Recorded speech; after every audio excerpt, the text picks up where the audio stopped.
Welcome to the 9 News Business Buzz. I'm Ryan Frazier, 9 News business expert. Tourism is one of the most critical economic engines for our state. In recent years, travelers have pumped upwards of $28.5 billion into Colorado's economy, supporting more than 450,000 jobs. But the industry is facing unique cross currents right now. A historically tough winter for snowfall, changing consumer travel budgets, and fierce competition from other states. We're talking about the summer outlook in both our segments today, so stay tuned. We're getting the state's long-term strategy for capturing high-value travelers and getting the hotel perspective today.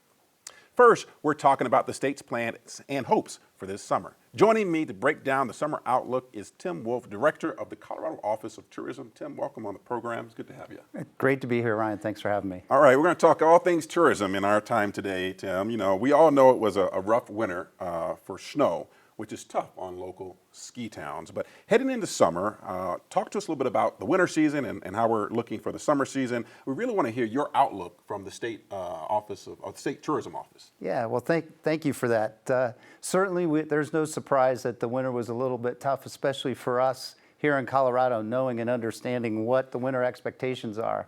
But there was some silver linings in that. One of the things is our international travelers don't cancel. They book far in advance. So we had still a pretty solid international travel scene in the mountains. There was a couple of markets down a little bit, but Mexico was still strong. But we really saw the decline with some of the local travel and the short-term domestic travel. So we pivoted to make sure that we could understand the other things that you could do in these wonderful resorts and in Colorado. And that just includes all the other activities, our Michelin-rated restaurants, or all the different things, hot springs, shopping, and all these things. And we actually did see some of the retail bump up a little bit in some of the outskirts and the surroundings. So there's some give and takes, but overall, it was a rough winter for some of the resorts. Yeah, I can't help but wonder with the energy spikes that we saw across the country. You're still feeling today how much that affected the local traveler, and if you will, in terms of staycations or folks here in Colorado visiting some of our great outdoor activities. You talk to owners of businesses and tourism each and every day. Did you get a sense of if that had any impact on people's travel budgets and travel considerations? Well, certainly the energy does have an impact. It was interesting. Oxford Economics had a report out, and they're saying, you know, the offset it was interesting that there was a bigger tax rebates at the same time the gas prices were going up. And so there was a little bit of an offset there, so it wasn't as big of an impact. But the longer that the prices remain the same, we'll probably see that continuing. And we've seen Longwoods does a study in terms of impact of travel impact. And that's kind of increasing over the last several months. It used to be a little bit lower, but as we continue through this, we're seeing more and more adjustments in travel behavior for the summer based on energy prices. I want to come back to those international travelers because it sounds like they play a pretty important role. You know, when we think of tourism, we often think of people driving up from Denver for the weekend, but your data shows that international visitors, nearly 1 million of them recently, actually spend the most money and stay the longest, as you were saying earlier.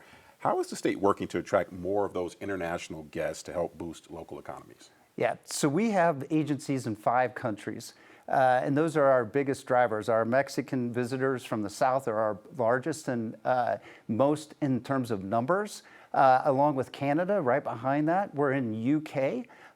And also Australia, France, and Germany. So we have agencies that represent us in these countries. And so we do a lot of mission trade, we do PR, and we do a lot of mission trips to make sure that everybody understands how they can get to Colorado, how they book Colorado, and to know Colorado is an option. Australia is probably the furthest long haul coming into the state. Their summer vacation is the same as our winter.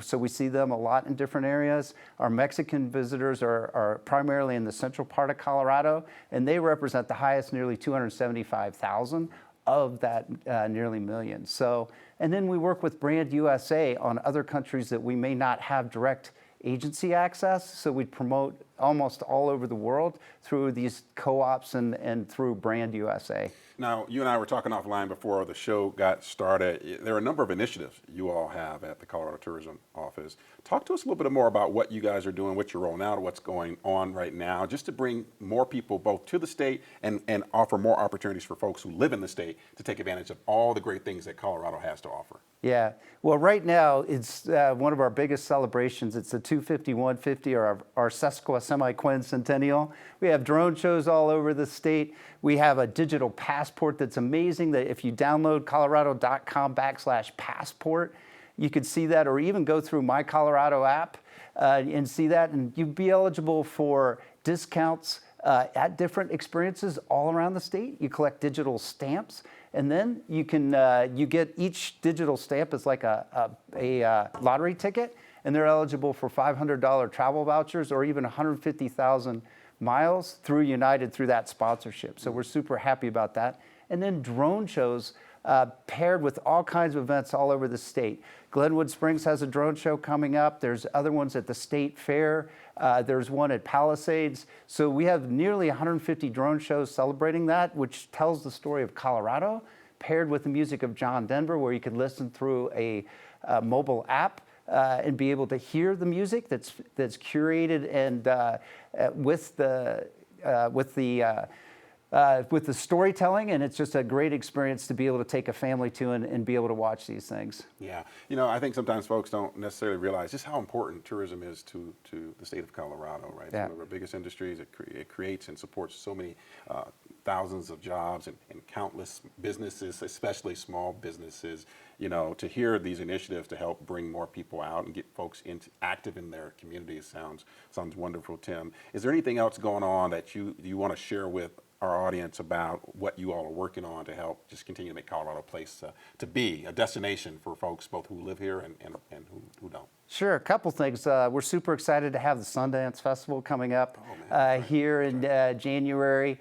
So the first here for Colorado. We've got all the 250, 150 celebrations. We have the Michelin program that's expanded from corner to corner that just takes into account restaurants and chefs from around the state. So we're super excited about all these things. So colorado.com, and Colorado's just a great place to visit.